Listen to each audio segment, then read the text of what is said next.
Good morning, everybody. Welcome back to 22 Panels. This is episode 203 for September 28th, 2025. Across the interwebs from me is Phil. Good morning. And how's it going? It's going pretty good, you know. Am I coming out of your computer speakers again? I don't think so. You don't think so? Okay. I heard some weird sounds there. It's we're running on not enough caffeine and too much sleep deprivation this morning, but aside from that, doing all right. Doing pretty good, you know. Yeah. Well, you want to kick us off with some news? With Since you some stole the top news. item from me and I gave it to you because Stole. I I like I it. mean it's Oh, okay, I, excellent. Yeah, I I, I saw. like the parenthetical something completely different. Well, But I it seemed. decided between the two and decided, no, that one's better. Okay, all right. Well, the first news of note is that Image announced a 27-day comic shop exclusivity window due to some supply chain issues that was causing trades to land in bookstores later than comic shops. They said, okay, rather than delay comic You mean shops getting books earlier too. than comic shops? No, no, no. It's the I don't I reading the article, I thought it was the other way around. I thought it was that bookstores were getting trades later than comic shops. So rather than Well, delay how long. now they're officially getting trades later than comic shops, specifically Yes. Amazon. Right, right. Uh, The but I the think digital vendors. I think the issue was that trades were um, showing up on the in the bookstore market ahead of comics Hmm. shops. So the Hmm. comic shops were having to like this is the way I read it anyway, and I don't have the Hmm. article in front of me. Was Yeah. this was like a gift to comic shop owners, a hey, Yes. we we don't want like the various industry supply issues making it so you're the last one to get things. Yeah, so I do have the article here, and just the first paragraph said that they instituted a 27-day window for their products to be exclusively available in comic shops. Move as a response to supply chain issues that have affected sales to bookstores, resulting in having a longer lay-in than for comic shops. Image decided to make a virtue of this by making their comics and graphic novels exclusive for this window, a move which is certain to make comic store owners smile broadly. Um, Yeah, longer lay-in generally means that they got there first. oh, okay. They're Interesting. laying at the store. Okay. Huh. Yeah, Huh. Okay. That was clearly yeah, me, never having been a bookseller, only a book lender in my library days. yeah, yeah, yeah. Okay. Okay. That makes a little bit No, more sense. it's that some things were showing up a week, sometimes 2 weeks, or it was officially a week, and then it became 2 or 3 Mm, weeks because of diamond issues. right. There were regularly being issues of like Barnes and Noble and Amazon having things significantly before your local comic shop did. Yeah, Uh, that pretty much kills any ability for the shop to find new readers Certainly makes it because harder. yeah, Certainly yeah. makes it harder.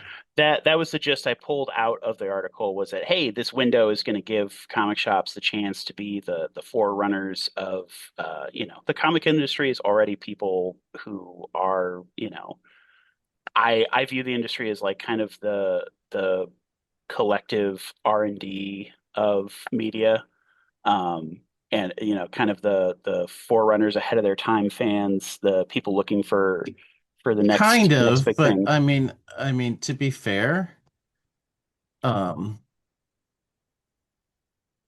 and I emphasize fair, not necessarily kind. Hmm. Um, they view themselves as more of that than they actually are. Yeah, I can see that. They don't take enough chances on new Um, things. They yeah, don't, I mean, there are a handful of shops that do, but as right. an industry, Hmm. They rely on the big two. They complain about every change. Yep. They haven't gotten they'd rather go deep into collectible covers than graphic Yeah. novels that are outside of what they already know. Hmm. Um, and that's okay, but like it creates a scenario where comic shops represent a smaller and smaller slice of the industry every year, Hmm. and I don't think it's something that's being done to them. Many of Right. them complain that it's being done to them, but I feel like a lot of it is like the stores that don't adapt. Yeah, I could see that. And I And mean, and I like I mean, we talked with Tyler. My first thing is like if you want to be a successful comic shop, you need to focus on what you know. So hmm like I'm not saying that they have to adapt. Um, there's clearly ways to consider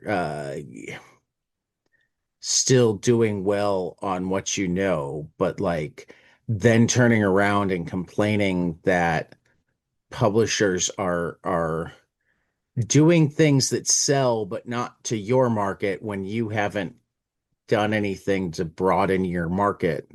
hmm I mean, this is where you get all the why do we need a black Captain America bullshit. See, those are the sort of comic shop mentalities I tend to ignore, quite Yeah, frankly. but I mean, they're not necessarily a majority, Hmm. But they but are the a vocal. majority is Yeah. but also the majority is probably like either thinking it without saying it or thinking that their customers think it and being frustrated, but not enough to get new customers or educate their customers Hmm. because they're afraid of hurting their bottom line. Hmm. I mean, I definitely won't try to put a limit on what people might be thinking but not saying. But I I mean, do. I think there's a lot of censorship in advance in the comic industry, is Well, I guess yeah, what I'm saying, and, that and yes, we have a long history of that. yeah, part of that is not wanting to take a risk on something that you don't know you can sell already. But Mm, another part of that is I don't want to take a risk on this because my having it will piss off my existing customers, whether or not they know that it will piss off their existing customers. mm, Like, interesting. um, I mean, to me, like when you're looking at a market where manga sells as much as it sells, where YA sells as much as it sells in bookstores and whatnot, if you don't have it in your comic shop, you should be hiring somebody who knows it. Agreed. Yeah, and it's especially funny because coming from the library world, that's where they stuff the majority of the comics, Right. anyways, right into that YA Um, section. right. Like, and I bring this up because it's Image, and I love that Image is doing this, but like, Hmm. Image isn't a guaranteed purchase for lots of comic shops. Yeah, yeah. I mean, I can imagine a lot of comic shops will order number one issues and then volume ones because it's probably easy to sell $10 trades. But like, yeah, Sometimes I know what they you mean when still it's not. require hand selling. So unless they've got Yeah. somebody who's reading them and can actually like talk about them, Hmm. you know, I mean, and I don't want to sound like I'm trying to bash comic shops because I love comic shops. And I do think that it's worthwhile, but I also think that like probably Image isn't going to get enough credit for this Hmm. among comic shop owners Hmm. who don't realize that it is actually a big deal, that they have not lost their market share or that their sales are not down because comic sales are down. Hmm. Their sales are down because they're not selling the stuff that people want. Hmm. Because they Well, haven't brought the primary. I mean, there were new numbers that came out this week that indicate that yeah. 54% of comic readers are women, Yeah. Okay. Yeah, that's based not based on surprising to me. Facebook algorithm data. and like mentions and Mm, whatnot, right? right. So, So it could be even higher for all we know. right. Do you know any brick and mortar shops where you would say 54% of the clientele is women? Not in this state. I Like, mean, I know of a couple. right. I am sure they exist. I'm sure there are stores that exist somewhere. I I don't know where they are. I might have I'm been pretty to certain some of that them. it's definitely possible for like Katie Pride's Words with Pictures in Portland, but Hmm. like Oh she yeah. has specifically targeted that audience. Right, right. It's you know, it's kind of funny how Um, Vault of Midnight is another female, it's a female owned like three-store chain in Michigan. I wouldn't be hmm surprised if they come close to that. But again, they're female owned. They've hmm targeted that audience. right.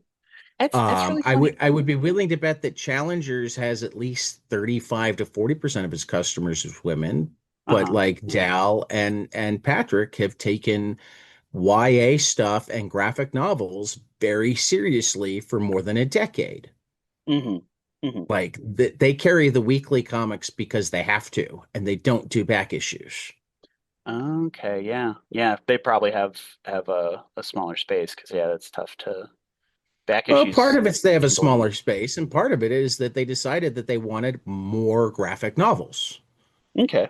I've Yeah. seen plenty of stores their size that just like have two or three bookshelves worth of graphic novels so that they have room for all their back issue bins.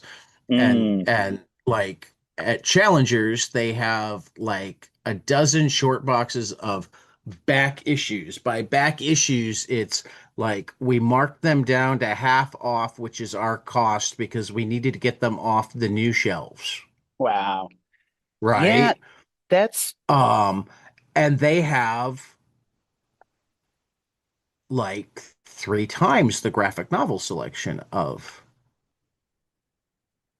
most stores their size. hmm hmm Yeah, You I know, that's really funny to me that there is and that's not even such counting their entire room uh-huh. of children's and young adults. Right, right. Where I was going was it's interesting to me how inventory is such a difficult challenge for comic It shops is. of I mean, it okay, is, and yeah, these things that's why I totally emphasize that like don't waste space with stuff you don't know how to hand sell. right. But it's funny because so like my ideal dream for the comic industry is that I would love for series to still be available long after their original print run, which I know is something that's not really doable right As now due single to issues or as trades. as single issues actually. Like that's the thing that I I think mean, would be. that's I know. Trades would probably be I mean, easier, but if you set up a print on demand, maybe, yes, but that's where my brain has been going with it. But it's the thing but that even so, like that's not a realistic thing for most stores to carry. You know, they well might be that's able to special order it for you, or you might be able to order it online. yes, and that's exactly it because what I the problem I encounter that you know my dream of an industry is solving Uh, is and that and and you and I are in the very, very, very small minority of people mhm. who like floppies but don't care about their value. Yeah, yeah, that's the other tricky thing because I So, love I mean, like, I'm just pointing out that we're talking like you're I in know serious dreamland here. There I is know no business model to I support it. hey I'm working on the business model but yes I mean, this is business clearly a model pipe first dream the business model first requires, business demand. that too well and that's just it is that I've had There the is not there is not demand for like the most you could expect demand is you need to like look at the sales of facsimile editions. mhm. That's the most you could expect in sales, except that those are all key issues. hmm Right. Those are issues that they're, marketing as theoretically tie-ins to other things, or ways to try to get people excited about other Well, stuff to buy. and they're ones that can represent the reader copy for the guy who put theirs in plastic, Yes, that too. That too. in like hard plastic. But what, right, yeah, slabbing it Right. instead of bagging it. But I guess where I'm going is that I love the single issues as physical objects. It's my favorite way to read comics. I will choose if I had the choice. Number one, single issues. Number two, hardcover that could crush a turtle. Those are the best ways to read comics, in my opinion. Yeah. But what were you gonna you See, were gonna pop in? I would say that like if you took the print on demand and some people have Hmm. started playing it and like limited yourself to indie comics, Yeah, yeah. things that haven't necessarily been collected or there's not a reason to, Hmm. that would be a whole different ballgame.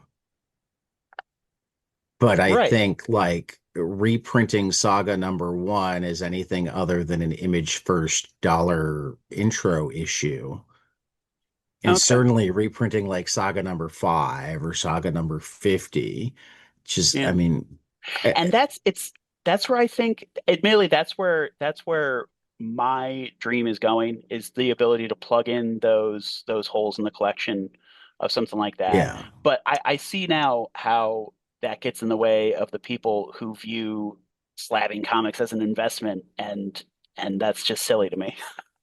right. Yeah. Um, but like I mean, managing to keep everything in print on demand in collected Hmm. editions, that would be a huge boon. Yeah. Yeah. It Um, Collected just like editions are a more having reasonable price. everything readily available digitally would be a Hmm. huge boon. That's another thing I've noticed on Global Comics. Um, There's something saying a lot of Boom titles are going away October 1st, and I'm kind of like, well, yeah, what's with all Boom this? is I I don't know remember. if they're moving to Neon Ichiban or what's going on with them right now. Yeah, I Um, remembered about other platforms showing up and figured that was yeah, probably it. But we'll figure it out as we go. yeah, Um, I'm sure that. it's a Well, and shame then because there were some Boom titles that I had wanted to read on Global Comics that I'm not going to have time to read. right. But a lot of the, well, actually, I think that might be coming off of Hoopla too. I don't remember. And that's what I'll be curious about. Because I Yeah, thought my thought was, oh, I'll just read them on Hoopla. But that's the other thing, is I'm wondering, because they did mention the digital vendors, which once you said it, I'm realizing, okay, Amazon's the big one for the exclusivity window. right, But I was wondering how it would right. affect things like Global and Hoopla. Uh, for Boom or for For images, the news point, the exclusivity oh window that the oh did you source say of the tangent spiral. yeah, no, but are they delaying digital too? They said for I thought digital they were only vendors. de I thought they were only delaying It's trade paperbacks to bookstores. um I was under the impression they said, yeah, comics collected editions and original graphic novels before the same titles go on sale at book market retailers and digital vendors. So they said digital vendors, and that's what made me wonder about Well, but global digital and vendors sounds more like Amazon. right. And once you said that, that's where I Yeah, realized, okay, that's probably and that's the bigger one to close the window on right. anyway. Um, because I know some people reported it like almost exclusively as Amazon will get it 27 days later. Interesting. Interesting. Yeah. Um, so in that digital space, Crunchyroll is bringing back their digital manga. And this is really kind of brilliant marketing because and they're actually doing it to try to um, they're even upfront about the fact that it's to try to bring manga fans into their um Anime anime stream. stream. Okay. It's a bonus for the anime people, but it's like a marketing to bring because the thing is, at least right now, it looks like um it's an add on to their existing subscriptions. Okay. Um, Hmm. so they have like it looks like three levels of Crunchyroll membership, and it's like $4 extra to each of them. For Will their manga. get you will get you ad-free reading across mobile, tablet, and web. Ability to download chapters for offline reading, enjoy lighter dark mode, view full two-page spreads, build a personalized reading list. But the big deal, and where it gets interesting, where I will definitely be debating it, even though the least expensive option is 11.99, um, is that they have multiple publishers. Oh, Um, that is, yeah, that's nice. right. That they're feature number of titles from leading publishers such as Alpha Polos, Compass, Square Enix, Viz, Yen Press, um, Shayusha, J Novel Club, Third Line Next, Highstone. Um, so like Yen Press, I know I can buy through Amazon, and Viz, I have their apps. Hmm. Uh, So one of the questions is whether there will wind up being enough from Viz that I decide to drop the Viz apps and or if it's Mm. done enough better or whatever. Um, but like the other publishers, there aren't consistent places to find the translated manga. You can Right. find simulations and whatnot, and I don't mind Mhm. those sometimes, but like more importantly, there's just so much manga that like falls into categories that like Americans who think of manga as a genre, the way they think Hmm. of superheroes as comics, they think of Right, right. comics as a genre, like Yeah. don't realize that like there are slice of life manga and there are history Hmm. manga and there are, Yeah. manga is if anything a broader selection of different types of stuff than American or European comics are. Oh, Uh, absolutely. So like I am for anything that could mean that more gets translated, that I get to see more different stuff. So this Oh, is yeah, by and large exciting for me. definitely. It's something to look at as well. Yeah. So what kind of week has it been? Uh what did I tell you? How long did it take Jimmy Kimmel to come back to the air? Oh, not well. Yeah, I I was think I gonna say said it's it not very last long. week. Everything Disney Pretty was sure. doing indicated that they were preparing the fuck you Hmm. return. Which I mean, I guess I'm still concerned because I heard another headline that the the licensing the Next Star, like they're still blocking him on No, their no, no. channels. No, they're not. Well, they were for like the first 2 days, and Uh-huh. A, his ratings were so high. B, the amount of Um, advertising they were able to sell on the stuff that they were running in the slot was so um, low. And C, public opinion was so against them, but that both Next Star and Sinclair brought him back last night. okay. All right. So this is a That's a step. resounding Hmm. loss for the White House. Um, though of course they're talking about suing, which is like Just beyond downright silly. ridiculous. But yeah, Yeah. particularly because Kimmel didn't pull any punches on his return. Like, and despite the fact that he wasn't available in 25% of all markets, pulled in 6 million viewers or like three times what he normally does. Um, and had like 20 million downloads of his monologue or 20 million views of his monologue on YouTube in the first 12 hours. Wow.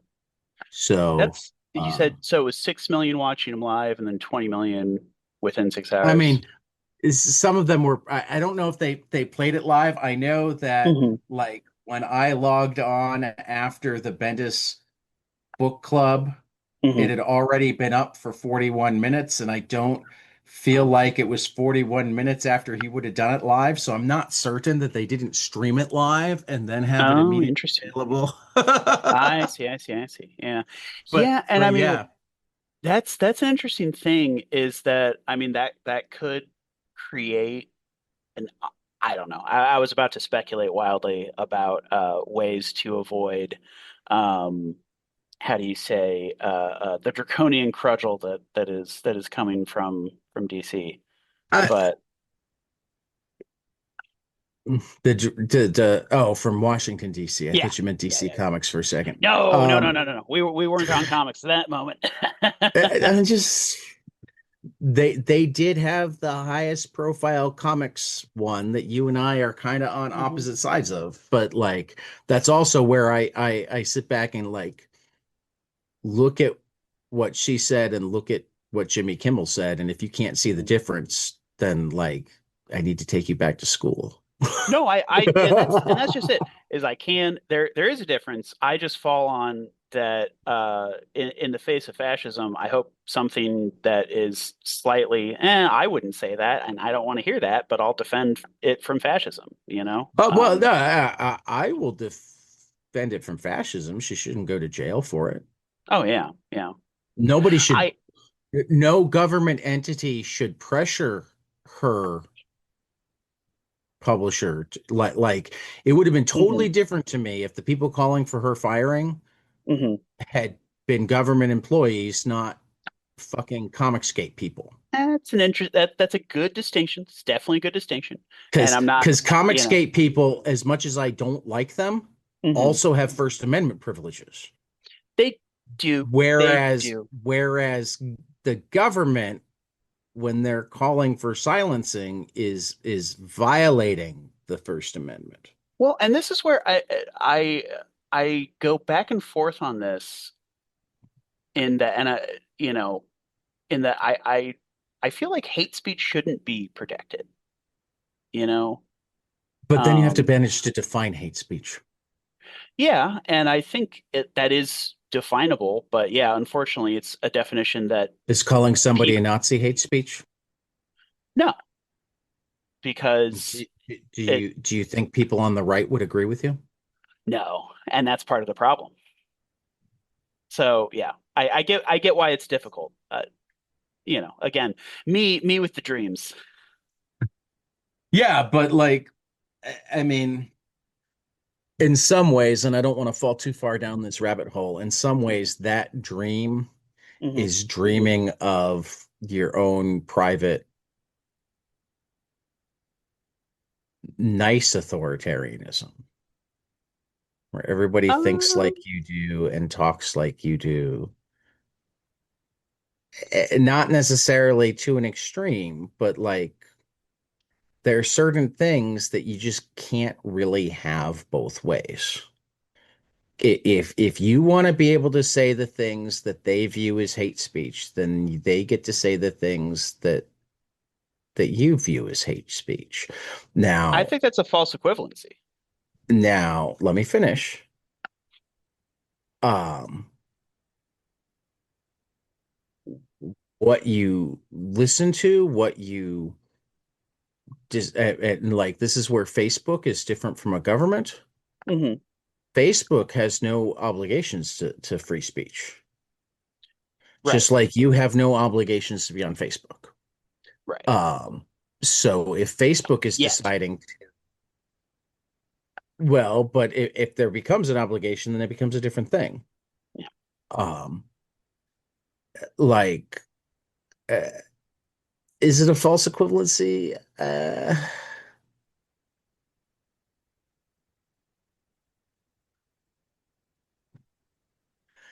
Only if you start getting into actual calls for violence. Actual calls for violence are actually illegal. Yeah. Yeah.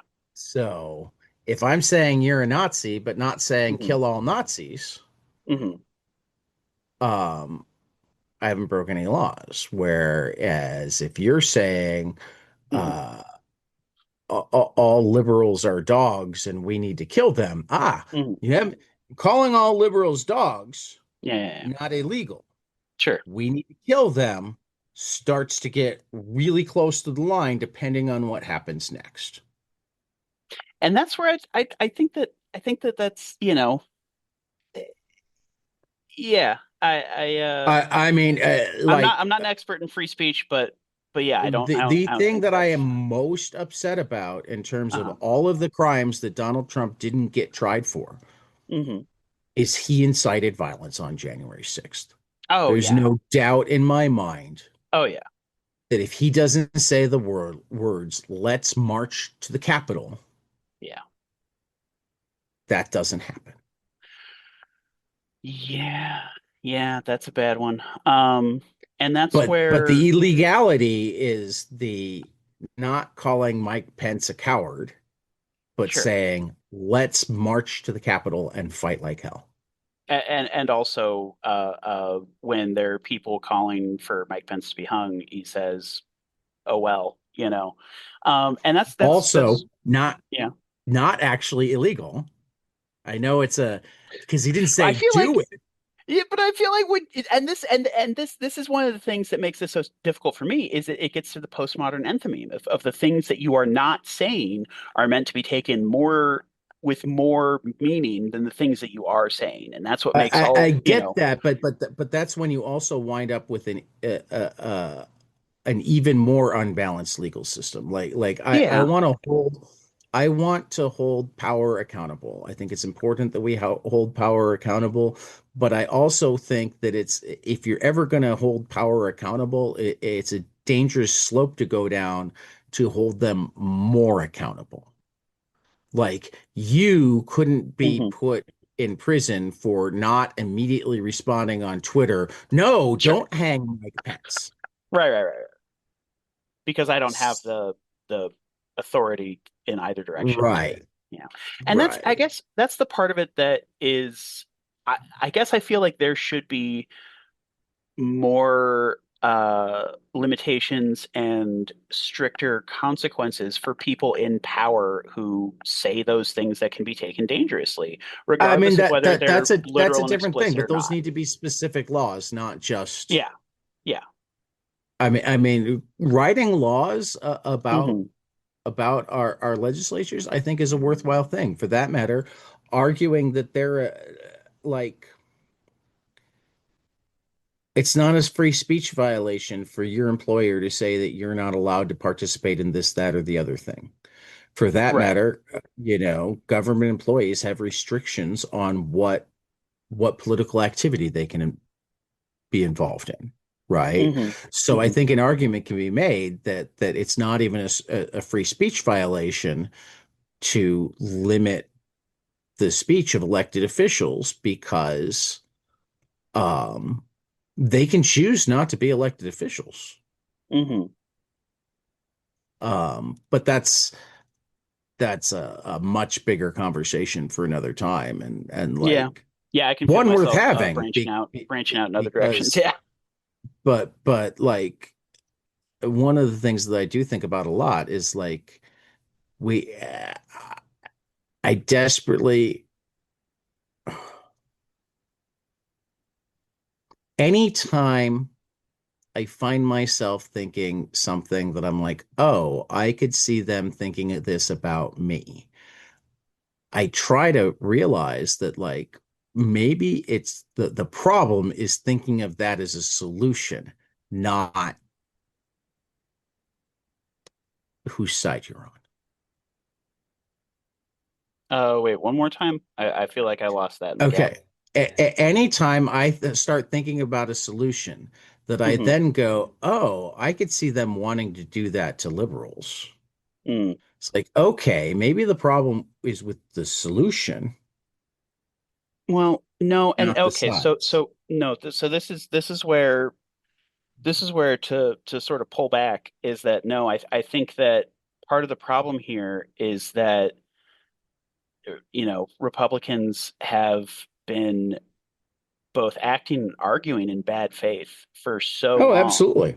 that that's what any like one when you have that I think of the solution. Oh, but if they did it to us, then that would be bad. So is the problem with no, I think the problem is with the people who want to do the bad things and who who actively say the bad things. It's at a certain point.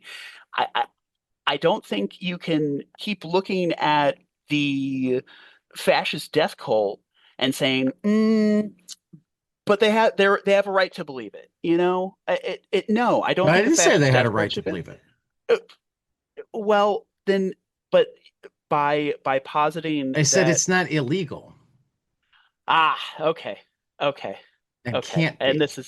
and this is where my struggles with the law are that it They rarely. don't have a right to believe it. I would never employ one of them. Sure, sure. I would never um like if you've got a MAGA sticker anywhere in your business. I mean, one Hmm. of my favorite barbecue places around Hmm. Oh, that's used to tough. be a Yeah, regular customer. yeah, They put a Blue Lives Matter Punisher on the wall. yeah. That's fucked up. Never stepped foot in again. Yeah, that I do that. I do the same. Yeah, it's pretty. That's honestly, that's what got me to stop watching Fortune Fire was realizing, well, first, eventually realizing that for anyone who doesn't know, Fortune Fire is a TV show where people forge knives and swords and play with them. But yeah, it's basically, first of all, I mean, I think I've seen less than five non-white participants on the show, competitors, and then when they get clips of people's home forges, the number of Blue Lives Matter flags I've seen is quite frankly Right. disturbing. So yeah, Right. it definitely killed the So enjoyment. so so like when and this is part of the difference between when Republicans talk about free speech and when most Democrats talk about free speech. When Republicans Hmm. talk about free speech, they Hmm. want speech free from consequences. Right. As well, not only that. When I talk about free speech, Uh-huh. I want free speech free from government interference. Right. There's a huge difference. Right. There is. And No. I mean, to it's be honest, and this is one of my unpopular opinions, mhm. I am on the fence about like the Denver cake case. I'm not familiar with that one. The Supreme Court essentially said that a cake baker could in fact refuse to make cakes for a Oh. gay couple having a wedding. And then there was a similar case Yeah. where a Yeah. website designer could refuse to do websites. I'm on the fence. Yeah. I feel the slippery slope, but I honestly think in a lot of ways that the response should be, okay, Hmm. I just discovered you're a MAGA supporter. Our business is done. Yeah. Yeah, no, I can see that. I can absolutely see that. And I agree that you have the right to refuse business or refuse service. It's just it's tough when it's something that's like, wow, Yeah, I and wish this that is there why weren't people that believe that well, way, but but I again, also, yeah. this is where like overall I disagree. I think Hmm. that Hmm. in general, if you choose to have a service that's open to the public, you need to have Hmm. it open to the public. That's where I actually Okay, stand. okay. Okay. Yeah, yeah. But it's Yeah, that's difficult for yeah. me when I think about having a business and the customers that I would rather not take their money, Yeah. whether It's they want tough. to give it to me or not. That this little tangent has certainly opened my eyes as to why businessmen abandoned their scruples long ago. Because It's it's hard to get rich doing that. Well, keeping. well, and you know, I mean, it got taken to the extreme because he Hmm. kind of abandoned half of his essay and started taking this group. But when Milton Friedman wrote initially about the only moral responsibility that a corporation has is to its shareholders. That Mm. isn't actually false. But also, when he wrote originally that, he said to work within the law to maximize profits for the shareholders, and also Hmm. qualified that there should be laws to protect people when Right. shareholder profit went against public good. Right. And but so that it that was, so but it was the government's job, not the corporation's job.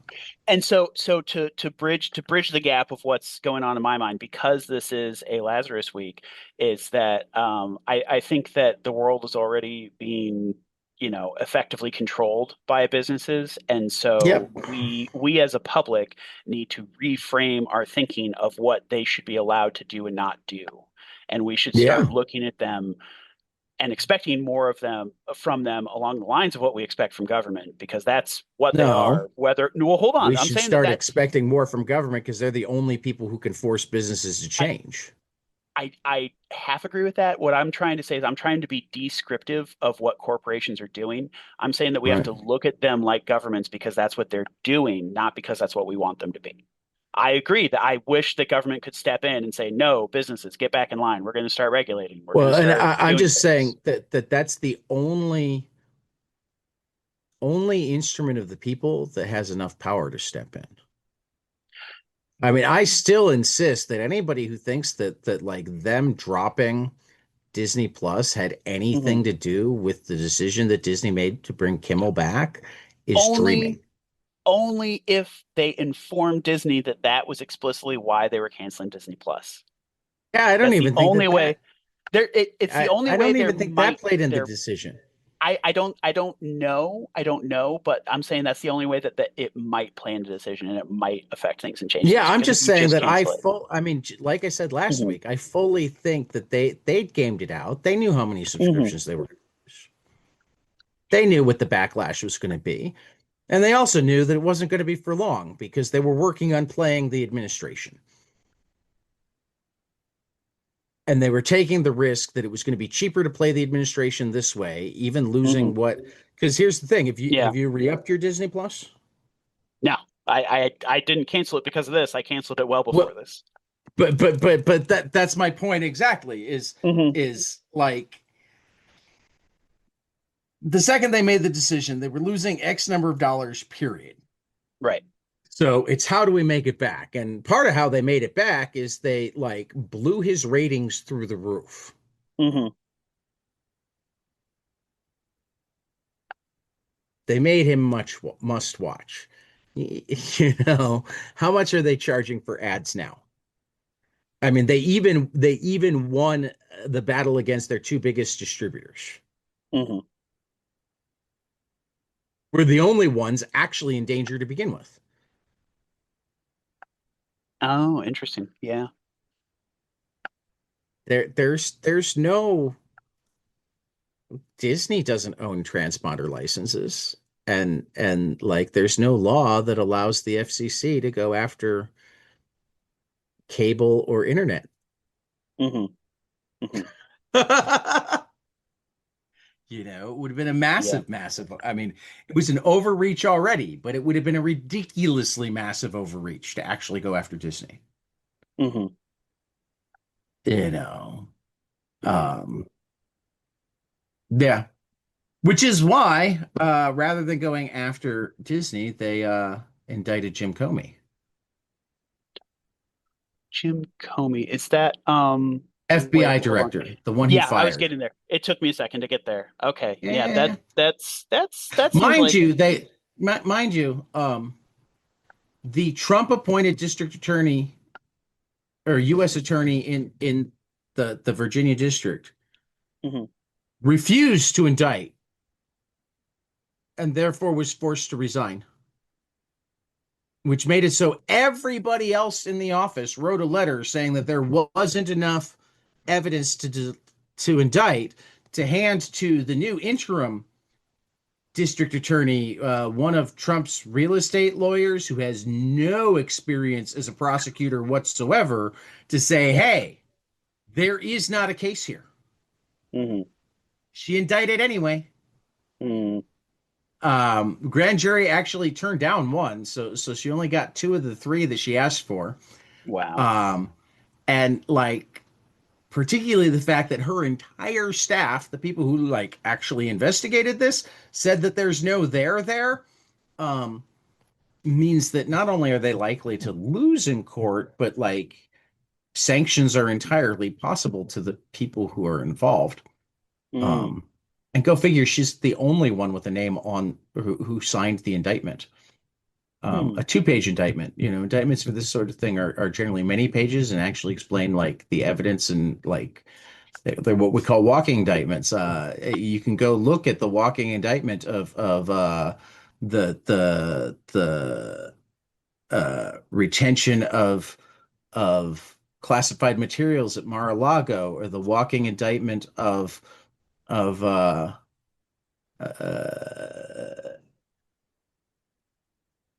I forget all of the charges for January 6th, but they're very detailed walking Right. indictments of our president for crimes committed. Um, this seems to be they're saying that Comey um, lied to Congress, um, but like unless there's some huge amounts of evidence that like clearly there isn't, because if there had been, the previous prosecutor would have prosecuted. Um, it seems that like he didn't lie to Congress. He told them what he knew, and there's strong reason to believe that what he knew was slightly wrong, but when he knew otherwise, he corrected himself, Yeah. which is like exactly the way it's supposed to work. Right. Right. Well, when Go you're the figure, the lawyer and qualified FBI director knows more about the law than, well, I really was anybody in this regime. bump bump bump. Yeah. Yeah. Um, It's a big surprise about the uh, aggressive incompetency coming out of the White House right now. there was one other pretty big news story this week. Hmm. I mean, there were lots of big news stories this week. That's the problem. Yeah. Keeping track of all of the big news stories is very, very hard. Hmm. Um, but like, it's going to be interesting to see what this actually is. We're starting to get reporting. Yeah. Um, Pete Hegseth has called all of the generals to an Mm. in-person meeting in Quantico next week. This is Mm. like essentially like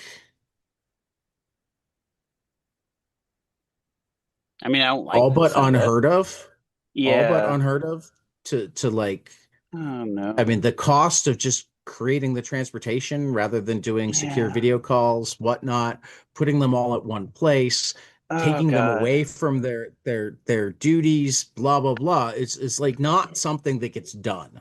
No, Though of course, this administration is going, what's the big deal? I mean, this happens all the time, and people are good. Like people who know are going, no, no, no, it doesn't. Like World War II was like the last time.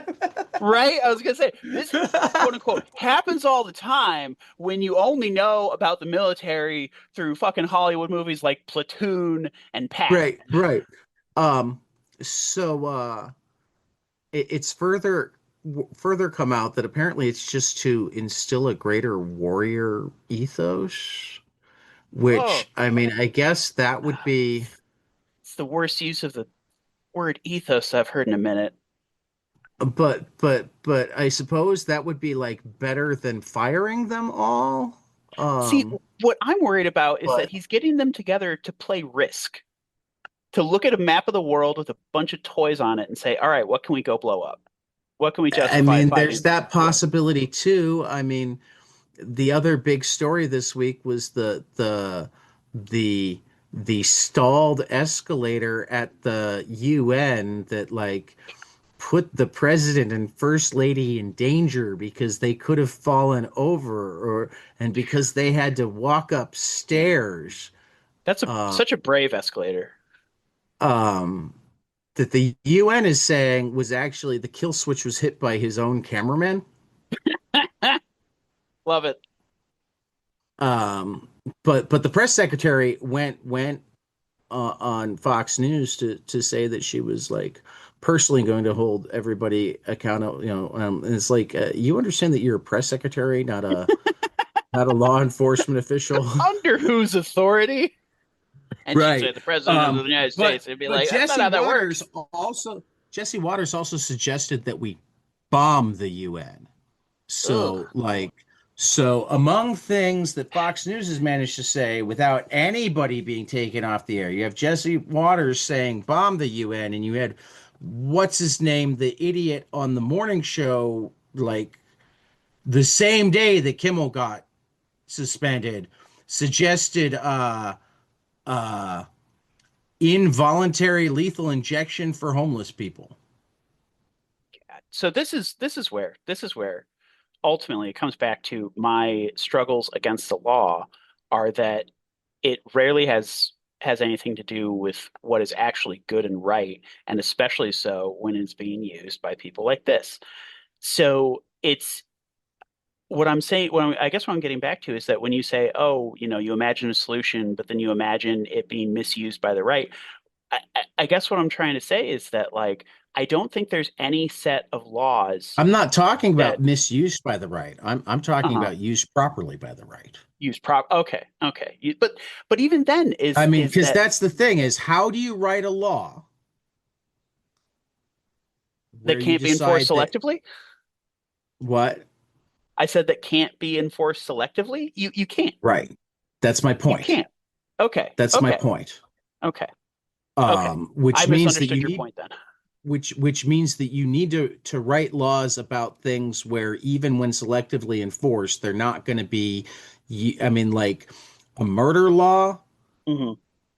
Sure, it can be Sure. selectively enforced. They can choose not to charge somebody with murder because they're a friend, but they're Hmm. not likely to convict somebody of murder who didn't commit murder. And yet it's happened. But it's generally not because of selective prosecution. No. No. Well, I mean, selective prosecution, no, but Uh, sorry, we're getting way off but topic no, here. and I get where you're coming from. I get where you're Yeah, coming yeah. from. I get it. But like even Hmm. as bad as it is, Hmm. it's pretty rare. Our system is set up to make it hard to send innocent people to jail. There are all sorts of problems with our system, and I'm all for trying to fix them. Hmm. Hmm. But I think when you start broadening the things that you can call criminal, Yeah. you're making it harder to fix them. Agreed. Agreed.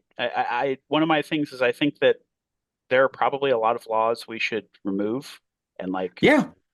you know, there's a lot of And cleanup that needs definitely a to lot happen. that we should reword or clarify or Hmm. Hmm. Oh yeah. Yeah. Yeah. That's I mean, the I am for a dramatically simplified legal code. yes. Yeah. That'd be nice. Um, which doesn't actually mean that like less laws, just clearer laws.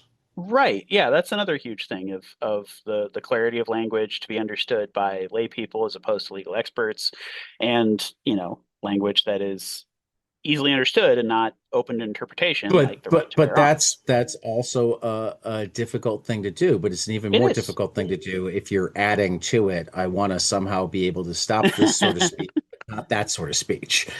Yes, You, no, I understand. I you understand. know And what I mean?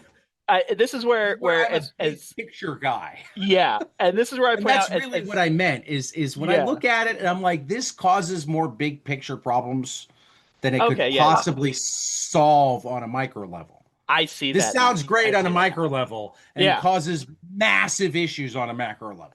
Yeah, and I'm just the weird guy who's like, what if No, this you're the little very yeah, normal guy that I just I want to see, I care see. about the problem in front of me. I mean, I but I don't want also to try think about how the problem in front of me relates to this other problem that you have to explain to me how it relates to that other problem no, no, because no. it's not a clear through line. I enjoy those sorts of things too. That's why I'm here, Tad. That's why I'm here. No, I didn't say you didn't enjoy them. I Yeah, yeah. said you don't like naturally go to them in terms of how you feel. Like particularly with the bigger problems, you're like, no, we need to fix this, and it's like, Hmm. yeah. Yeah. Okay. I guess I follow my strong sense of justice first and recognize that it's a lot more difficult than my feelings about it. Right. That's kind of it. That's kind of it. I wasn't trying to bash you. I Yeah. was just No, trying no, to no, no. like, because Right. again, It's I just one. think that's Yeah. normal. Yeah, yeah, yeah. It is. Particularly the It is. stronger a feeling of justice one has, Hmm. the wanting to throw out the baby with the bathwater is normal. Yeah. Well, it's also one of those things that I like to think I'm someone that when I start hearing about those complications, I at least consider them, you Oh, know? you do. You Yeah, absolutely do. yeah. As But opposed you to, always push back initially. I always get I the know. false I equivalency, and I'm I'm like, sorry. I'm not trying to debate you, Phil. I'm trying to.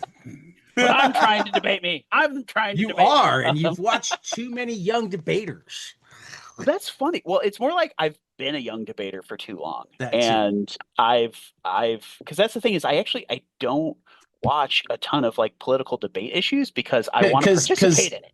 because one of the things that frustrates me about the Charlie Kirks and even the Mehdi Hassans of the world sometimes Hmm. is like how when they see a wedge, they'll just hammer it rather than Yeah. rather Yeah. rather than trying to look at something from a macro level and And come in. It's like, yeah. I just caught you in your mistake, so I'm gonna hammer on that and not let this conversation be about anything else so that I win. Right. Right. And that's one of And those that's things is that's that good for like debate where you're looking for a winner and loser, but I think good yeah. debate isn't looking for a winner and loser. It's looking for Agreed. a better solution. Agreed. Agreed for sure. And also, on the macro level, I try to come back to one planet, one people. We're all on this rock Hmm. together. And that's why I wish that there were fewer people actively trying to make things worse for others. But we should really We should talk about start comics. moving forward. Yeah, Yeah. yeah. I mean, it's at Uh, the very least, I want to hear, um, I'd love to officially talk Mark Russell with you, having read Mark Russell. Yeah, yeah, we'll get there. I'm going to start with Mark Russell right here. Mark Hmm. Russell and ACO are getting together for Aggie, Aggregated Human Experience Database. This is another edition of AWA and Future Fix Protopias collection, which is have I told you about the Protopias before? It's like They sound a yeah, little familiar. yeah, the idea is we're not writing a utopia, but we're writing a like more attainable progressive state. I mean, I do like the sound of that. I like the sound Yeah, of no, these have been attainable fantastic. progressives. They're all on Global Comics. I recommend reading them from AWA. So this one is Nice. Aggie, or the Aggregated Human Experience Database, is an experiential technology that has come to dominate life in the near future. The ubiquitous technology allows one to live through someone else's eyes. For most, that means a celebrity, an influencer, or an athlete. But when Aggie's AI achieves sentience, it randomly matches its users with people that progress has left behind, showing them the world through new eyes. Will this lead to widespread rejection of popular tech or awaken something new in society and people leading companies who shape our lives? A double issue on sale on December 17th from AWA, Mark Russell, and ACO. Alrighty. And next up, we've got something extra spectacular. Giant Size Criminal number one, the first new criminal single issue in over 5 years. And it is, of course, from Brubaker and Phillips. Who else? And much more. So there are who else's. Headlining the issue is a novella-length story starring fan favorite character Ricky Lawless as he goes solo on his latest heist. What could possibly go wrong?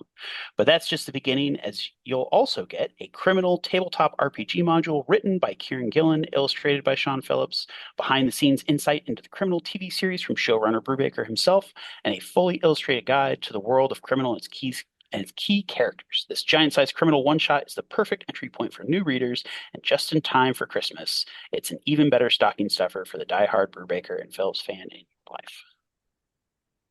And this is Oh, exclusively in print and only available in comic shops. Their way of saying yes. thanks to retailers uh, in stores on December 3rd. Yes. Would you mind sharing your Habitat screen, number Ted? one. Oh, I'm sorry. That's okay. I That's pulled my that one up fault. on my phone. That's all right. Eh. because you were reading, I didn't realize I hadn't yet. That's okay. You gotta say these things earlier. Yeah, yeah. Habitat. Uh, from Joshua Dysart, David Lapham, and Bill Sienkiewicz. Covers by Charlie Adlard. A bad idea. Uh, yeah, we'll just say all of them are Eisner nominated winners, legends, whatever. For that matter, we got colorist Bill Grapche and Matt Hollingsworth are also among the best in the business. Present a groundbreaking horror tour de force. Mercurial billionaire Tuttle Barrows prepared for everything, even the end of the world. Years ago, he wielded his immense power and fortune to build a massive sealed habitat atop a once protected ancient freshwater glacial cave. Now, as the world outside unravels, Barrows, his family, and a hand-picked inner circle retreat to their final sanctuary, a place built to outlast civilization itself. But something was already there.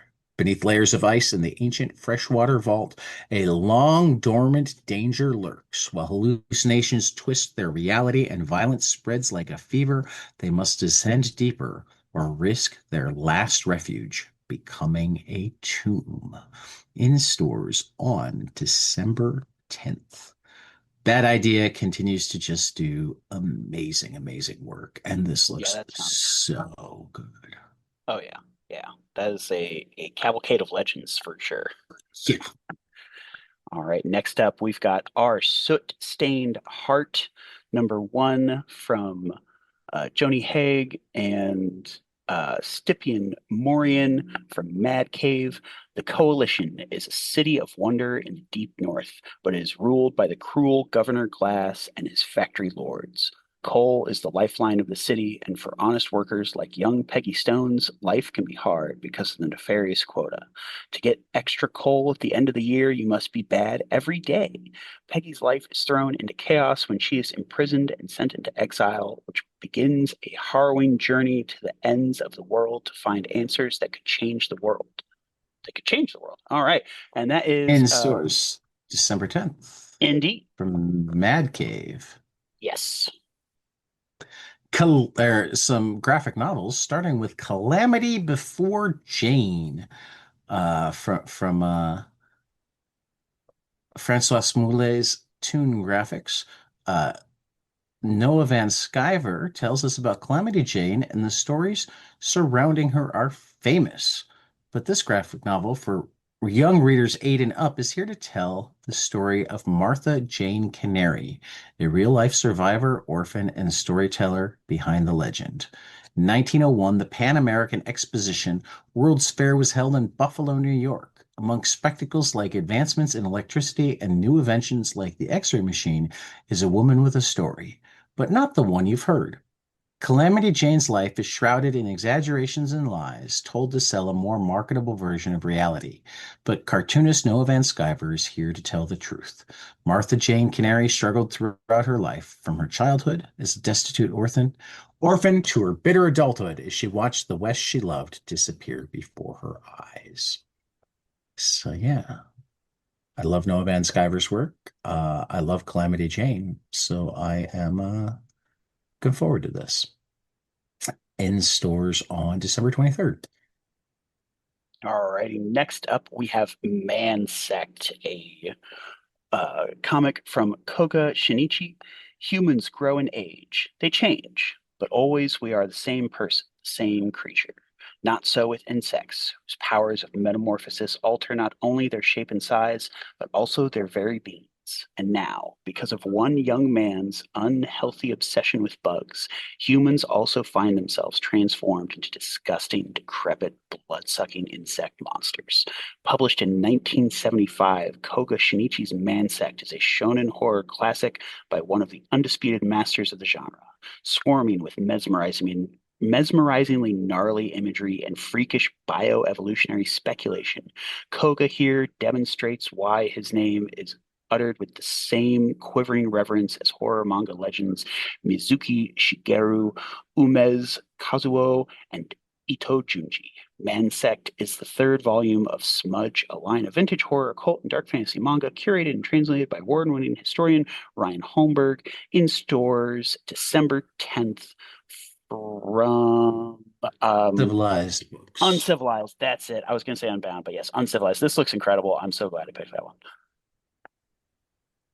Queen Kodiak from Christopher Greenslate and Riccardo Ficini. Following the massive footsteps of legends like Godzilla and King Kong comes Queen Kodiak, a colossal, supercharged Kodiak grizzly bear, one who survived from the Ice Age and who's been irreversibly enhanced by a mysterious geothermal energy pulsing in the unknown depths of an Alaskan ice cave.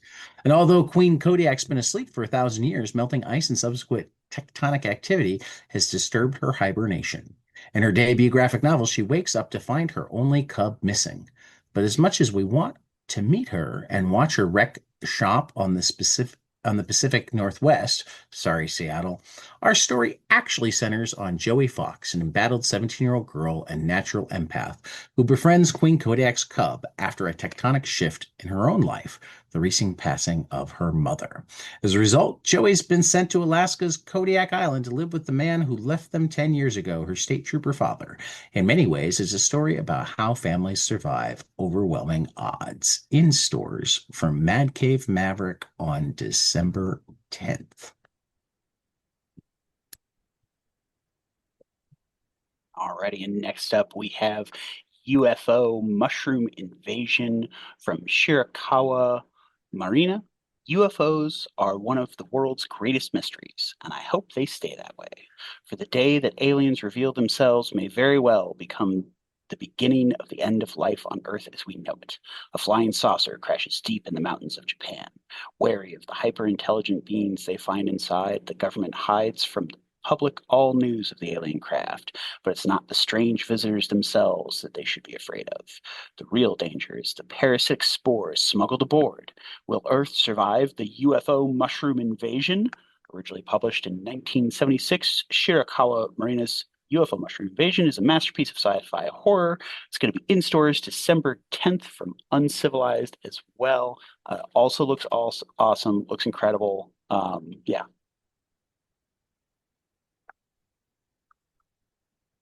The Blood Brothers' Mother from Brian Azzarello and Eduardo Risso. Uh, New graphic novel debut, not graphic, collection from Distillery Series in the old American West. Three children set off across the wild Texas frontier to rescue their mother, kidnapped by ruthless outlaws who gunned down their preacher father. Throughout their journey, they'll face the harsh elements of an unforgiving landscape, deadly animals hungry for blood, merciless bounty hunters, and so much more, all in a relentless quest to rescue their family. In the tradition of the Searchers and the Outlaw, Josie Wales comes a brutal new Western series. This was so good. Uh, Azzarello's always great. Eduardo Risso is also always great, but in this Yeah, I was book going to say. was um, he colored himself and was Ooh, messing with some like watercolor type stuff, and it's oh, really particularly beautiful. I that mean, does sound good. just look at that cover, Yeah, you that know. I love Riso's Yeah. artwork so much. It Um is incredible. so yeah, I loved this book. Um I am well, like I haven't actually bought any of the hardcover distilleries yet, and I need to. This one and Somna in particular are like high on Mm, my list of they finished and I love them, and now I want like the artifact for the yeah, I rereads. have unfortunately missed out on any floppies from Distillery, so I really need because they have so many books that sounded so good. I need to go Yeah, look at yeah. collections for. Yep. Well, and they do a solid digital game too. Yeah, that's what I hear. Though as with their books, pricey. Um, All right. Next up, we've got Groupies from Helen Mullane and Tula Helen Lotay. Milan. Helen Milan, She's I'm been on the sorry. show. She's been I'm on the sorry. show. We got to Helen make certain we Milan. pronounce it right. We do. Thank you for correcting And me. go back and I listen to always that want to. episode because it's I amazing. should. I mean, this Yeah. book is already sounding good. Celebrated filmmaker Helen Milan teams up with superstar artist Tula Lotay for sex, drugs, and rock and roll on the Sunset Strip. On a wild night out at the Fox Club, the coolest, hottest, and wildest girls on or off the strip meet the edgiest up and coming band in town, and sparks fly. The Moon Show's stardom is about to rise as they celebrate getting signed to the legendary Asmodeus Records. As the story unfolds, the excited groupies head on tour with the band, living the dream, but their tuned in and dropped out idol is about to unravel. Something dark is pulling the strings, and the girls are about to discover the true cost of rock and roll. In stores December 17th from Mad Cave.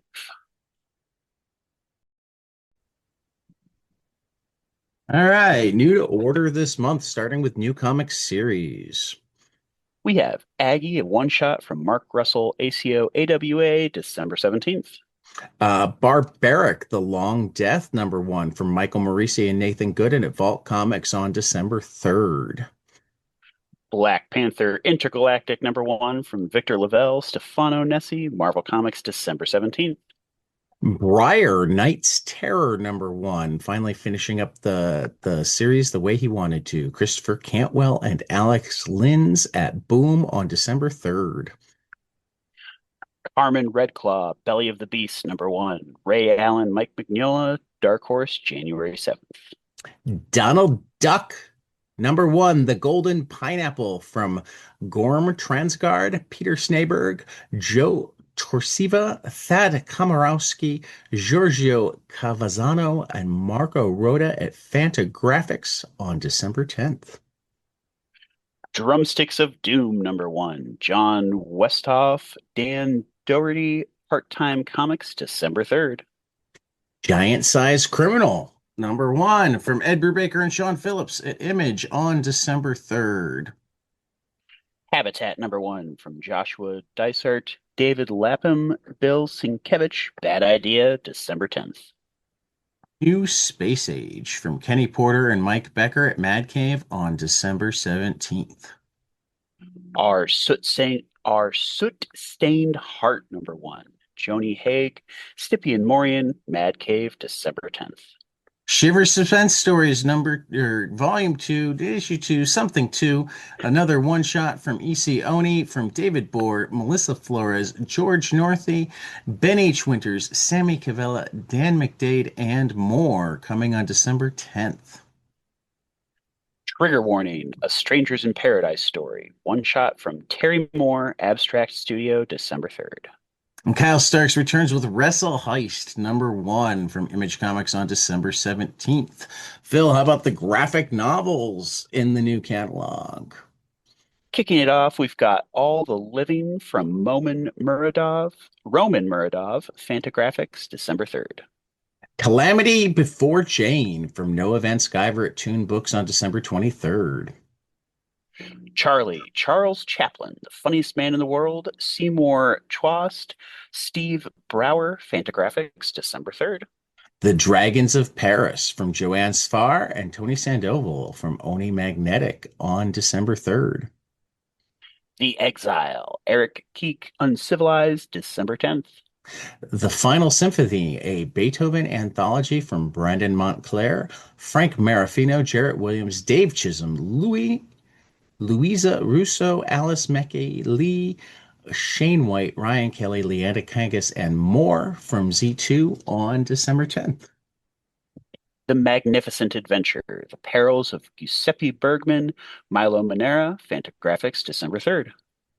Mansect from Koga Shinichi at Uncivilized on December 10th.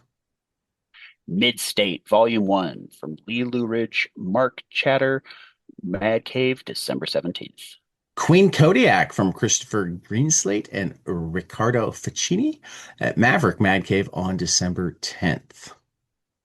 Stray, Volume 1, from Ryu Kamio Yu Nakahara, Titan, December 3rd. UFO Mushroom Invasion from Shirakawa Marini at Uncivilized Books on December 10th. And finally, we have Rack and Rune from Chris Capel, Alex R. Aries Mendy, Maverick Mad Cave, December 3rd. And some collections, Phil. What do we got this month?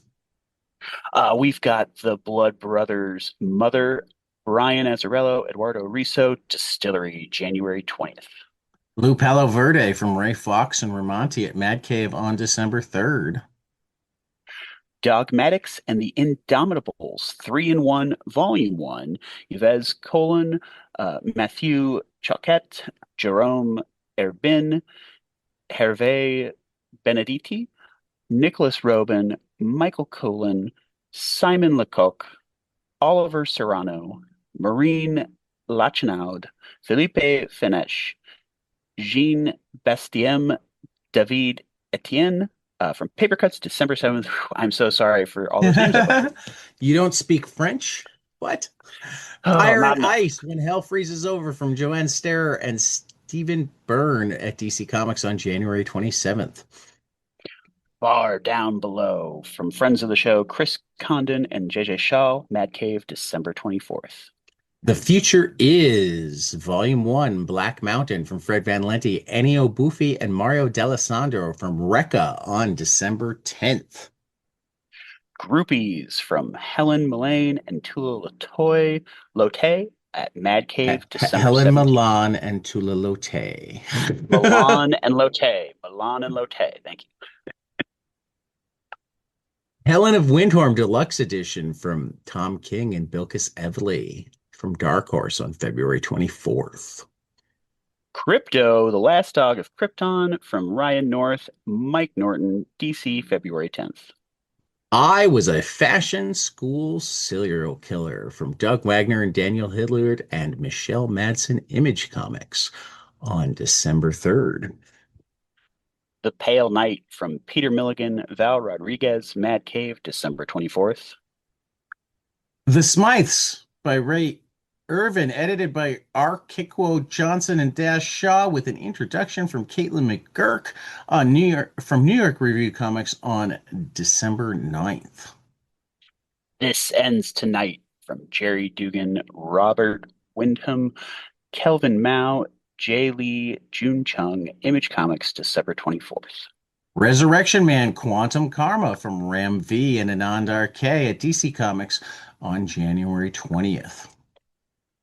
Tarna from Alex DeCampi, Esau and Isaac Escorez, Carlos Cabrera, Heavy Metal, December 10th. You'll Do Bad Things from Tyler Boss and Adriano Turtolucci at Image Comics on December 10th. Alrighty, final order cutoff. We've got Absolute Batman Annual from Daniel Warren Johnson and James Herron, and I am so excited to find out what she does. Meredith McLaren in a Batman book. I can't wait to see what enticed her to do Batman, because I love everything Meredith does. Equally exciting, in part because of what it is, and in part because of the people involved, including editor Shelley Bond, American Caper #1 from Dan Hauser and Laszlo from Rockstar Games, and superstar artist David Lapham. Comfortless from Miguel Vila at Fantagraphics Books. Death Dog #1 from Bryce Ingman and Alan Robinson at Ahoy. Echo Seeker of Truth #1 from Taboo, B. Earl, and friend of the podcast Jim Terry at Marvel.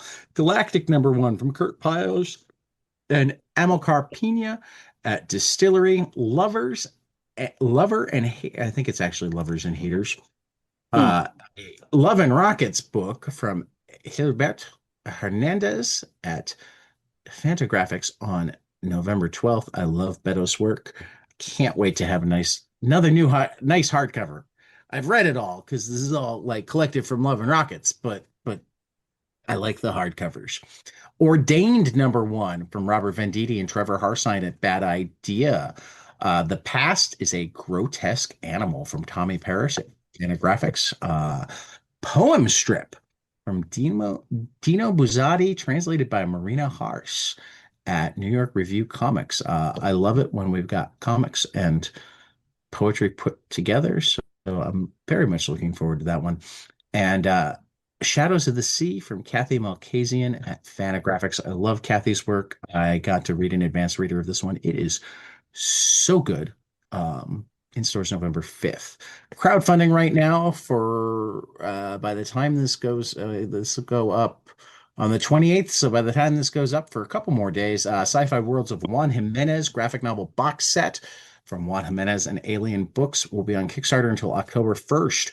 The Future Is Volume 2 Origins from Fred Van Lente, Ennio Buffy, Mario D'Alessandro, Andrea Maloney, and Taylor Esposito at Recca on Kickstarter through October 3rd. And the Comic Shop anthology from Lifeline Comics on Kickstarter through October 23rd. Michelle Abinader tipped us to that one.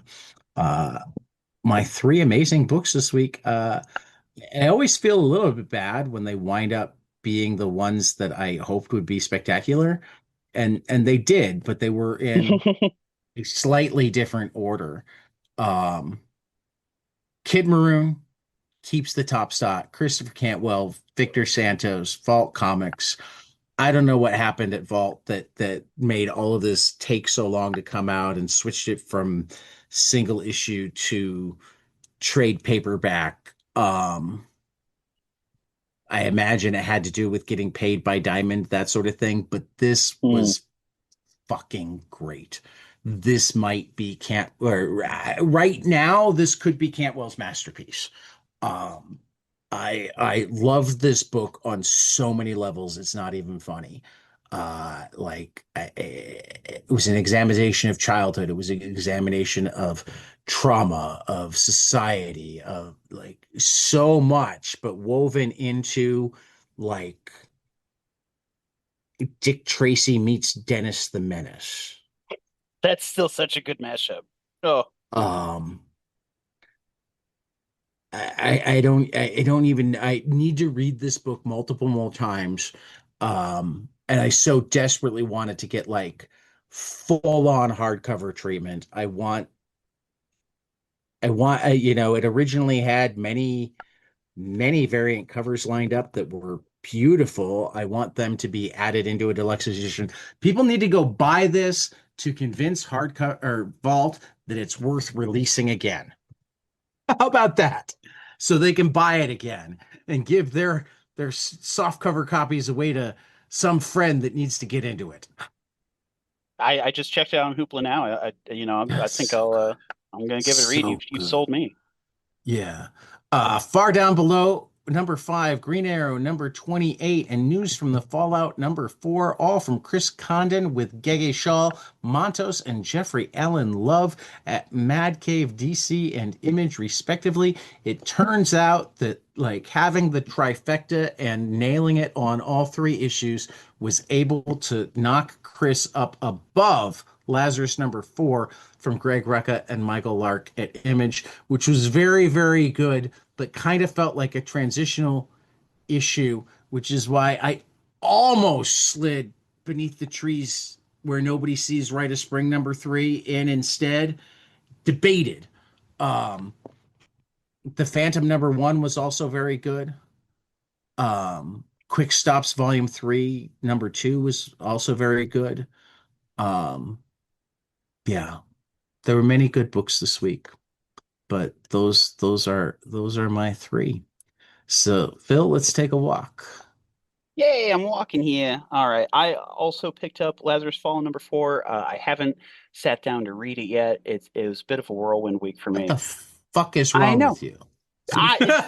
We if we had time to get into that, you got another day and a half, Ted. No, I record Love Um, and Rockets in 40 minutes. So oh, like, I know. And same with the voice said kill. It honestly, it was I sat down to get through our upcoming great responsibility of traveling to Mars. And that was where my reading attention went. But yeah, but I still have them. I'm probably gonna read them while Tad does Love and Rockets. But I know they're gonna be great because I have faith in those creators and Speaking of one of those creators, apparently this week The Flash number 25 also came out. That's the end of Cy Spurrier's run with the character. I was and still am interested to read this in trade from the library. I heard good things as it was starting out. It sounded very, very cool. The Flash is a fun character I haven't seen enough of. And then, of course, also out this week was Hello Sunshine from Keezy Young at Little Brown Ink. That is a graphic novel I'm very interested in. I would love to pick it up. I might start with the library and Is then that pick it up as a gift. What's that? Yeah, it did. She's is been that posting about it a new lot. this week? I think it might have come out on like Tuesday, but Or she's is it been a posting about it reprint? Because nonstop. It's not a reprint. oh no, This is I new. guess it is a different one from Hmm. I was thinking of something else. Well, I'm Yep, gonna have to yep. throw that on my list Yeah, yeah. because I I've been am hyped for this for definitely like a Keezy Young well over fan. a year. Yeah, she's been I love her art. It's incredible. It's so moody, so spooky looking. Yeah, I am very excited to dig into this one. Yeah, I think part of why I think it was on a book publishing time frame as opposed to the typical direct market comic time frame, and that's why we might not have seen it. Well, yeah, no, no, I know it got brought up a long time ago and was on Yeah. a Oh I yeah. knew that part.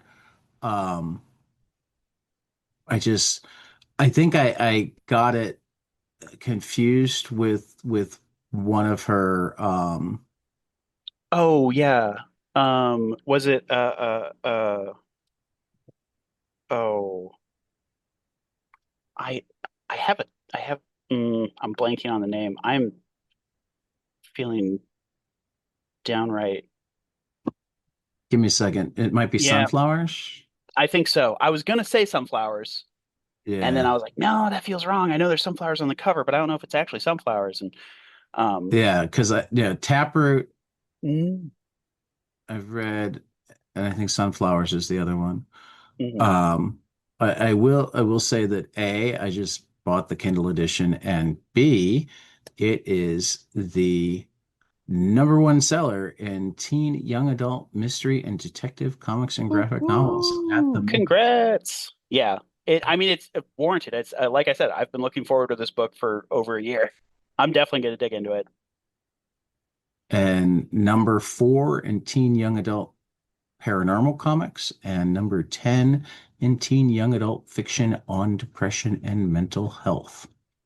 Interesting. So, It's interesting to be ranked in multiple categories like that.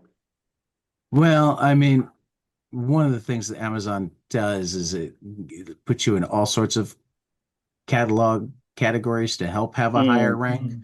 Um, so like the less specific the category is, the more are selling. hmm Um, because it's like 110,417 in the Kindle store, but like that includes everything, not just graphic mm, novels, not just right. and includes the 99-cent romance books that people go through on a Yeah. day, you And free know. downloads and stuff like that. There aren't as many free downloads in Kindle. They Oh, they okay. they pretty much put a minimum. I just remember when like Andy Weir was doing The Martian, they were free. Hmm. Chapters were free at his website. Yeah.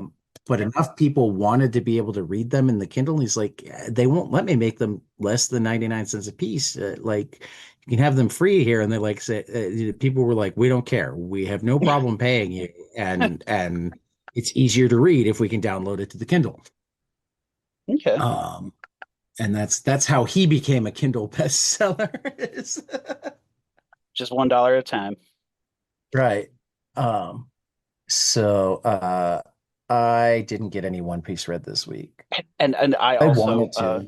I yeah, really wanted to, and it was forgot just to I looked at the wide variety of manga I'd never heard of on the digital platforms that I read on, but I did not get around to reading any of them. We one of us is going to need to change that at some point.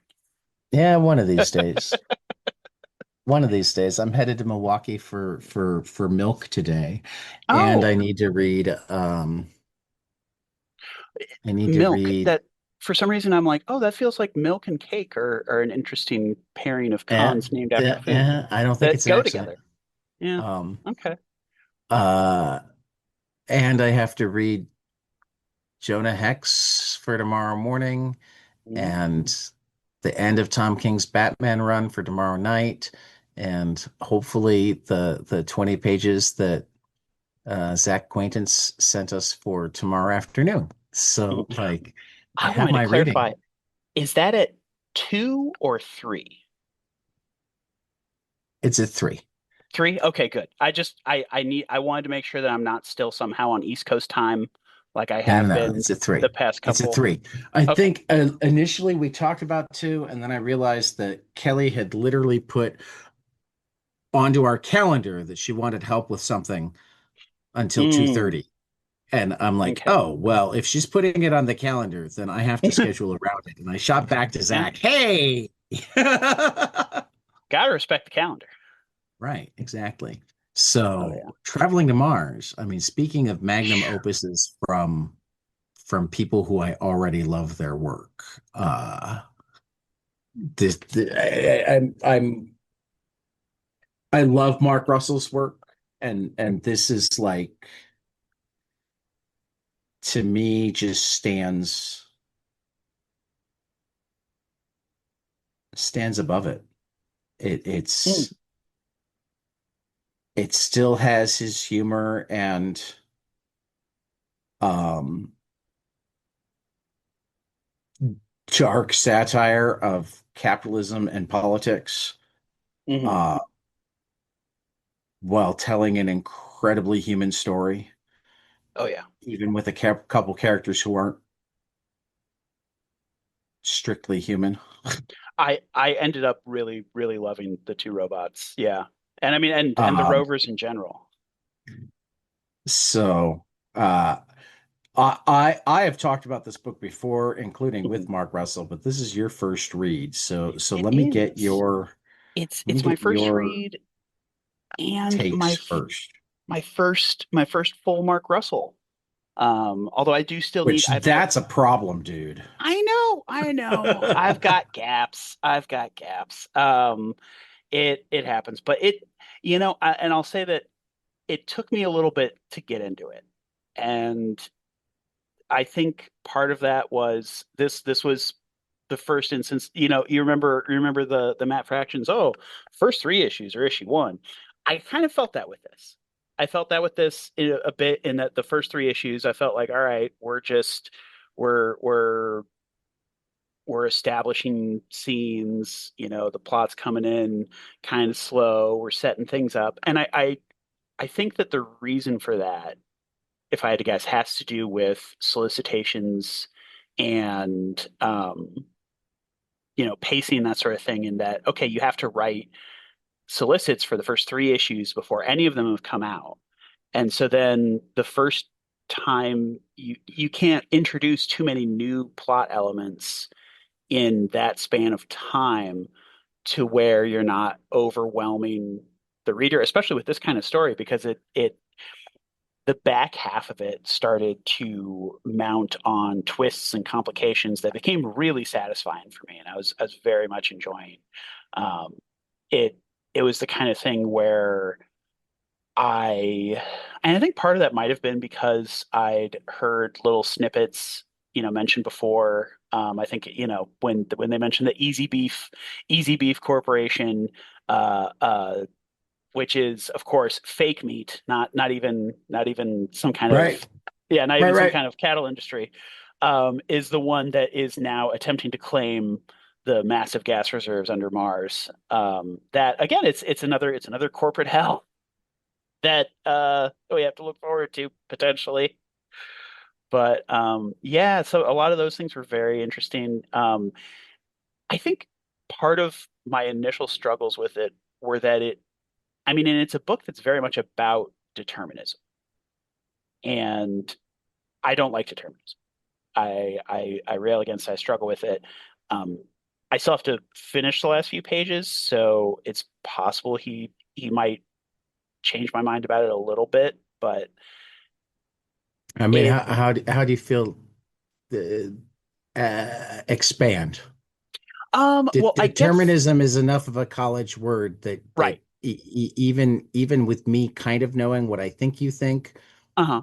we're not Sure. leaving So it at right. So that. just to define it really quick, determinism is um kind of it's a philosophical point of view, in that it believes that everything about the universe is quantifiable in knowledge, and that if you have enough knowledge about the universe, the way it works, and what has happened before, you can predict what will happen. It is that idea that, there is only one reality, and it is the one that exists. And there are parts that I don't like. I first of all, I question whether or not we actually, whether it's right or not, whether, if we had all of the possible knowledge, would we be able to perfectly predict the future? I hope not. I hope that things like weather and the roll of dice are still chaotic processes that muddy up the gears. There's a certain amount of it that I also dislike, the idea that, you know, we don't make our own fates. Our fates are something that happen to us. And I get how, yeah, there are a lot of people where fate happens to them, but I still just I don't like it. I part of that is because I associate, Well, and see, that's, I mean, that's uh-huh. where I thought you were, well, what do you find deterministic about this book? A lot of what he was talking about, like, um the that moments are decided before they happen. When he's talking about the end of the roller coaster is when you get strapped into it, the end is the beginning. That sort of thing is that it's the moment where you couldn't go back. So those that, and I guess it's also difficult because stories are generally inherently deterministic because they have the pre-constructed beginning, middle, and ends, especially when you're reading it all at one chunk and it's not in progress and could change. So it was one of those things that I felt that, and I recognized that that was me bringing a lot of my baggage to the book and assuming that I knew what Mark meant and was trying to say before he'd actually said it. And I was wrong. I was definitely wrong. I mean, I was about to say, like, when you're gonna die in a month, Yes. uh, uh, like, and then you're given an opportunity to live for 6 months by getting on a one-way rocket ship, Yeah. Yeah. there isn't actually a way back. No, you're right. You're right. And that's the other thing. That's the other thing So about it's it not is strictly that deterministic. It's just like the reality of the situation that's being built right. here. And it took time, and it took patience on my end, and putting in effort of reading and interpreting. It was again, I was taking what was being said too literally and applying it too broadly. And now I can absolutely see the poignancy in things like that. And again, a lot of the narrative twists. I guess also I was frustrated by the framing of, like, okay, so it's a guy on a rocket to Mars looking for more gas. I don't even see any nobility in that. There And isn't. again, and yes, again, I missed the point. I missed the point initially, and it took a bit for me to come around on it. So this is this The is this only is me saying, nobility whatsoever is he uh-huh, feels like a failure because he yes, he didn't like he doesn't think he's got any obituary whatsoever. He's a pet store right, manager. He had a right, failed marriage, a failed rock band, and mm-hmm, now he's dying. mm-hmm, mm-hmm, And I mean, one of the things I love is like the number of times where it's like, oh, maybe I should have asked this question earlier as I mm-hmm, realize that I'm talking to easy beef. right. The first It time was I realized that I was, right. it was I, just like, I mean, when you go from, I don't want to die this slow death over a month, I'm looking for ways to kill myself, but yeah, also like, it's clear that he's not an uncaring guy because he thinks of mm-hmm, things like, I don't want anybody to have to clean up the mess if I shoot right, myself. I don't want my landlord to have to find my body because he's mm-hmm, always been good to me. right. Yeah, you never raised my rent, and I'm like, oh yeah, it's the best landlord, the one who doesn't raise your rent. Right. Um, Yeah. and suddenly it's like, oh, I can die by being the first on Mars. Hmm. He doesn't even think about the whys. It's just like, Hmm. oh, okay. Yeah, just going for it. And the moment that I felt the like fully hooked into the story was when the scientist explained how darkness exists. Because even though there's so much light in the universe, because it's constantly expanding, that light can't possibly get everywhere, and that's what allows darkness to exist. That was the line I was like, oh shit, that actually is pretty poignant. Um, and even though the first couple of things that the scientist said, I was like, this guy's, I don't know about that, pointing out that it's actually kind of a miracle that anything exists at all, and it's like, regardless of how true that is, I don't think that's a very interesting statement because considering absolute non-existence isn't a very interesting thing. But again, it when building upon it, getting to a scientific explanation of darkness, like that's I loved that. Yeah. So this is one of those things where I am so glad that you selected this to read, and I am, wanting to read more Mark Russell, and also, I mean, I I love the PTSD on the robot that goes into space. yes, that was so good too. That I moment was love, I mean, did fantastic. did you notice that um because it was I think my second or third read that I noticed that Uh-huh. like as you move along, Earth is falling apart. Yes. Like Oh yeah. they're going to war over Yeah. who might have control over all this shit. Right.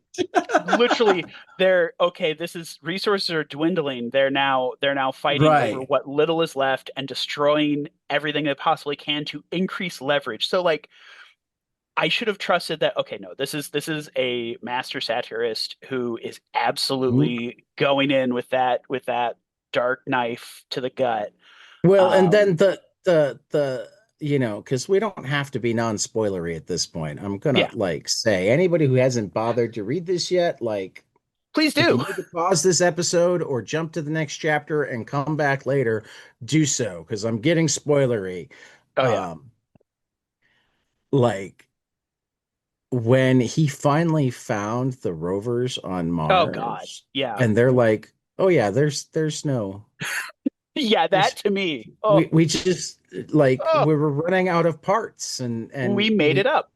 we like looked at all of our resources and we thought this was the only way to get people to What to was come was essentially we're lonely and running out of parts. right. Well, it was that they were being And this ignored. is They're how like, we'll get them to listen is we'll say, hey, yeah. natural Well, gas. and that's the other funny thing is realizing that, oh, hey, even though for him this is the most important thing for humanity right now, but it's coming from, you point out, he's like, you existed to generate banal trivia about Right, rocks and minerals.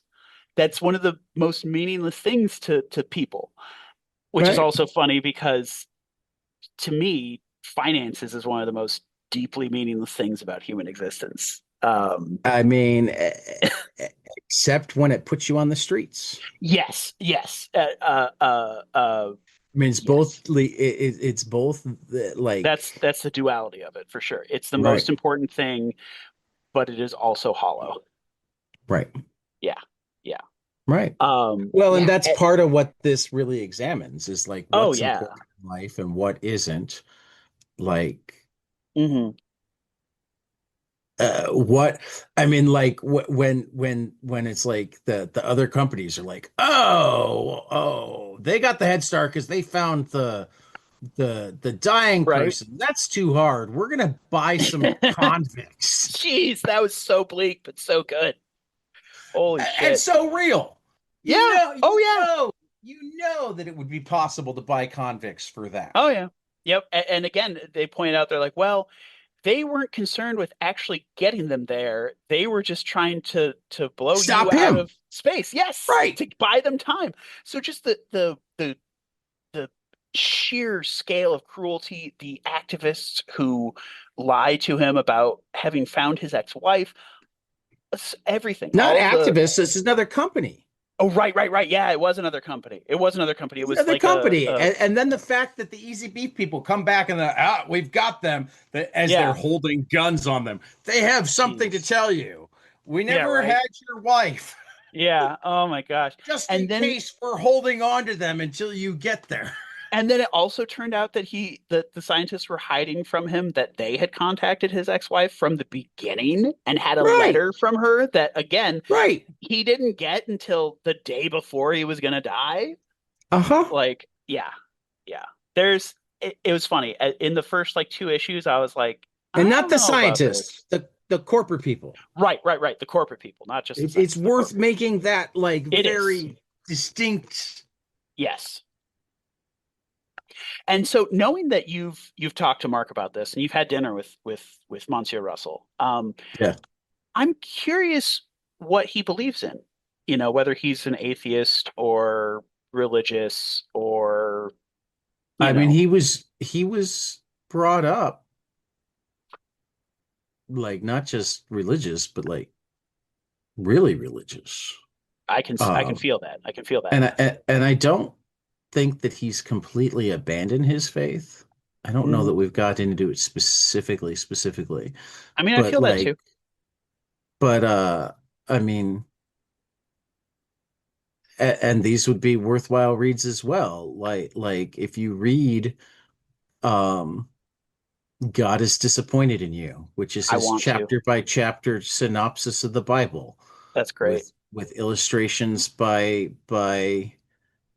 um Shannon Wheeler, Mm, or Apocrypha Now, which is his chapter by chapter synopsis of the books that have been not included in the Bible through the years with right. comics from Shannon Wheeler. Or you read um Second Coming, you know. That one's been interesting from a distance. You Yeah, I'm can curious about that see one. that like he's definitely spent a lot of time examining like the teachings of Christ versus the teachings of the churches. And that was the type of person that my dad was raising me. We had Right. never forced me to go to church, but he had three books next to each other. He had the Bible on one end, and then on the other end, the words of Christ, and in between them, the dictionary, literally the biggest dictionary I've ever seen. And he said, you know, between the words of Christ and the Bible, there's a whole lot of words, a whole lot of other Right. words. Right. And it's, you know, it was one of those things. It's one of Um, the things he said when I was so little. yeah, no, I mean, those would also be interesting reads. Oh, for Um, sure. there are audiobook versions of them too, um, that are pretty good. I would need to see all of the because God is disappointing you. Is that the one where it's like a hand coming out of the cloud about to flick somebody? I, I feel like it. I definitely Something. I saw that book cover and took a picture of it way back when. Um, but anyway, we are getting close to needing to wrap up for Yes, we so you have are. time So so you have so time to we prep should for 11 jump Rocks. into books. Books I hope will be spectacular first. I've read Kilometers to Number One. I talked to Zach Kaplan. It is spectacular. Um, Second, do admit the Mitford Sisters and Me from Mimi Pond, drawn and quarterly, released among graphic novels. It looks amazing. And collections of a couple of my favorite recent books, Archaic and Ripperland, from Ahoy and Dark Horse, respectively, but also the Lexicon of Comicana from Mort Walker with introduction by Chris Ware, New York Review of Comics. Looks really, really cool. But my three books for the week that I hope will be spectacular are Batman #2 from Matt Fraction and Jorge Jimenez. Yeah, God damn it, Matt, making me put Batman on top of my list. The like most obvious possible choice, but you knocked issue 1 so far out of the park that I have to have issue 2 on Wasn't top of my isn't list. this more of a issue 1.3 repeating? Oh, who Sorry, knows? it's a math joke. Right. They're All Terrible, numbers 1 and 2 from Matt Kint and Ramon Villalobos, A Bad Idea. And Life number 6 from Brian Azzarello, Stephanie Phillips, and Danielle Zizelge at Distillery wraps up their flip book. Um, Ooh. it's been there are pros and cons in the book. So there's like the professional um bounty hunter, treasure seekers, whatever, and then the convicts on the prison planet, and like all going after, we'll just call it a MacGuffin. I think it's Hmm. actually treasure, but we'll call it, Um, but Brian writes, I think, the cons, and I think Stephanie's writing the pros, and Daniel does all of the art. And you can read one, flip the book over, and read the other. That does sound fun. That sounds very fun. Real um, quick, how would and you this is the feel? final issue. How would you feel about since we read Traveling to Mars for this week, how would you feel about reading Azzarello and Risso's Spaceman for next week? Um, I would rather hold off on Okay. that just because it's been so long since I read it that I would have to fit in the reread, Ah, and I that's fair. don't know enough about how this week will look. We'll That's talk fair. more briefly off the air Okay. or tomorrow around Zach. Um, Nice. Sounds good. yeah, yeah. In that So case, so yeah, that's I that's actually have instead of an all new giant size trade waiter graphic novel pick, I have well, it is a uh, double size one it's a double shot, set. so I Yeah, mean it's I guess close. it's saying, hey, if you're usually a trade waiter, you don't get a lot of one shots in your life. You should get this one shot in your life. It is Good Devils Don't Play Fair with Evil from Nick Dragata and David Brothers. Uh, Two living legends of comics right now, national treasures both. They do comics. You read them. They be good. Righty. I think that's it for this week. Episode 203 in the books. So we will see you after the next page.